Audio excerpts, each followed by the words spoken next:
नमस्कार मंडळी, मी सौ श्रेयसी कर्वे. स्वरभास्कर पंडित भीमसेन जोशी भाग 2. कालच्या भागामध्ये आपण त्यांचे गुरु सवाई गंधर्वांच्या स्मृतीनिमित्त त्यांनी पुण्यामध्ये सवाई गंधर्व संगीत महोत्सव सुरू केल्याचं बघितलं. हा महोत्सव सुरू झालेल्या या महोत्सवाने पुणे शहराची ओळख सांस्कृतिक क्षेत्रामध्ये जागतिक पातळीवर करून दिली. देशविदेशातील विख्यात कलावंतांना तसंच नवोदित कलावंतांनासुद्धा पंडितजींनी सवाई गंधर्व महोत्सवाचे मानाचं विद्यापीठ मिळवून दिलं.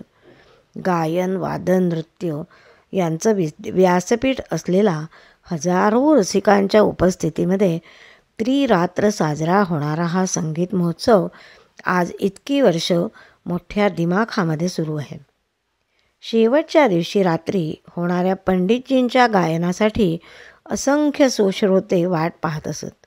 2007च्या महोत्सवात पंडितजींचं शेवटचं गायन झालं. त्यानंतर मात्र प्रकृती अस्वास्थ्यामुळे ते गाऊ शकले नाहीत. परंतु रसिकांच्या भेटीला मात्र ते आवर्जून येत असत. या महोत्सवाच्या निमित्तानं त्यांनी जणू गुरुभक्तीचा एक महान आदर्शच निर्माण केला. पंडितजींचे संगीत क्षेत्रातील योगदान म्हणजे महान संतकार्यच आहे. अनेक रागांची निर्मिती त्यांनी केली.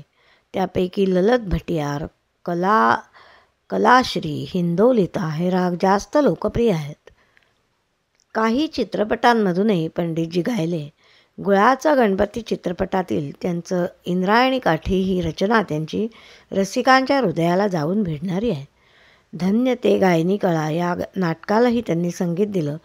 परंतु ख्याल गायकीच्या या राजाने रसिकांना खरा सुखद धक्का दिला तो संतवाणीने. संगीतकार राम फाटक यांनी पुणे आकाशवाणी केंद्रावरून सादर होणाऱ्या स्वरचित्र या कार्यक्रमातून संतवाणी पंडितजींकडून गाऊन घेतली. तीर्थ विठ्ठल, क्षेत्र विठ्ठल, ज्ञानियांचा राजा गुरु महाराव, आरंभी वंदिन अयोध्येचा राजा, नामाचा गजर इत्यादी अभंगांनी 1968 ते 1972 या काळामध्ये लोकप्रियतेचं शिखर गाठलं. प्रत्येक मैफलीत त्यांना संतवाणी गाण्याचा आग्रह होत असे. तरुणपणीच्या त्यांच्या या ध्वनिफितींमध्ये त्यांनी साकारलेलं तानांचे जे विराट रूप होतं की खरोखरच सुरांचा धबधबा कोसळतो आहे असं आपल्याला वाटे. आपल्या काळजाला जाऊन भिडणारा असा त्यामध्ये त्यांचा स्वर आहे. एक संगीत समीक्षक याविषयी असं सांगतात की 2 तंबोऱ्यांच्या मध्ये बुवांनी आवाज मिसळला की जणू तिसरा तंबोरा झंकारू लागतो असं वाटे. असा पंडितींचा स्वर्गीय स्वर.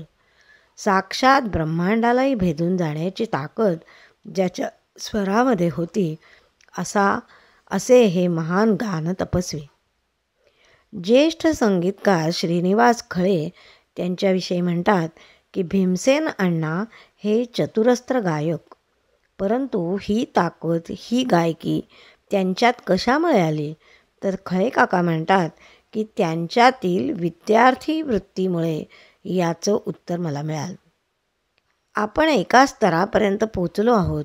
आता काय आणि कशासाठी शिकायचं असं नाही तर संगीत दिग्दर्शकाला कायम गुरु मानून त्यांनी दाखवलेल्या जागा आपल्या गळ्यामधून तंतोतंत उतरेपर्यंत कष्ट घेण्याची तयारी भीमसेन अण्णांनी कायम दाखवली. आणि हे करताना पुन्हा कमालीची शांत आणि विनम्र वृत्ती. खळे काका म्हणतात एकदा अभंग तुकयाच्या तोडीची हिंदी रेकॉर्ड करायचं ठरलं होतं. भीमसेनजी तयार झाले. त्यांच्या तोडीची जबरदस्त ताकदीची कलाकार लता दिदींशिवाय कोणीच नव्हते. दोघेही खूप मोठे कलाकार, परंतु यापूर्वी कधीही एकत्र आले नव्हते. दोघांनाही एकमेकांच्याबद्दल प्रचंड आदर, पण दोघांनीही एकमेकांसमवेत गाण्याचा प्रस्ताव प्रथम नाकारला. लता दिदी म्हणाल्या भीमसेनजी 3 सप्तकामध्ये गातात, त्यांच्याबरोबर मी कशी गाऊ. भीमसेनजी म्हणाले की मी शास्त्रीय गायक, तो प्रांत सोडून या लाईट म्युझिकमध्ये मला कुठे यायला सांगता. शेवटी खळे काकांनी यातून सुवर्ण मध्य काढला. भीमसेन अण्णांना सांगितलं की तुमच्या पद्धतीने तुम्ही भजन म्हणा. लाईट म्युझिक हा लताबाईंचा प्रांत आहे, तेव्हा त्या त्यांच्या पद्धतीने गातील. अखेरीस हे दोनही अत्यंत ज्येष्ठ, श्रेष्ठ आणि तितकेच संवेदनाक्षम कलाकार गायला तयार झाले आणि त्यातून निर्माण झाल्या राम श्याम गुणगानच्या अजरामर रचना. ही भजनं लिहिली आहेत पंडित नरेंद्र शर्मा यांनी. या 8 भजनांपैकी 2 भजनं भीमसेनजींची, 2 लता दिदींची आणि 4 भजनं दोघांची मिळून ड्युएट या स्वरूपामध्ये ध्वनिमुद्रित करण्यात आली. राम श्याम गुणगान या रेकॉर्डला रसिकजनांचा भारतातच नव्हे तर परदेशातही तडाखेबंद प्रतिसाद मिळाला. एक स्वरसम्राट आणि एक स्वरसम्राज्ञी अशा अत्युच्चपदी पोचलेल्या कलाकारांना एकत्र आणण्याचा अत्यंत दुर्मिळ योग यापूर्वी कधीच साधला नव्हता. खळेकाका म्हणतात, ही संधी मला मिळाली हे माझं परमभाग्य. नंतर हे दोघेही भारतरत्न झाले. अशा या 2 भारतरत्नांनी माझ्याकडे गावं ही घटना संगीताच्या इतिहासामध्ये कदाचित एकमेव ठरावी. उद्याच्या भागात पुढील बघूया.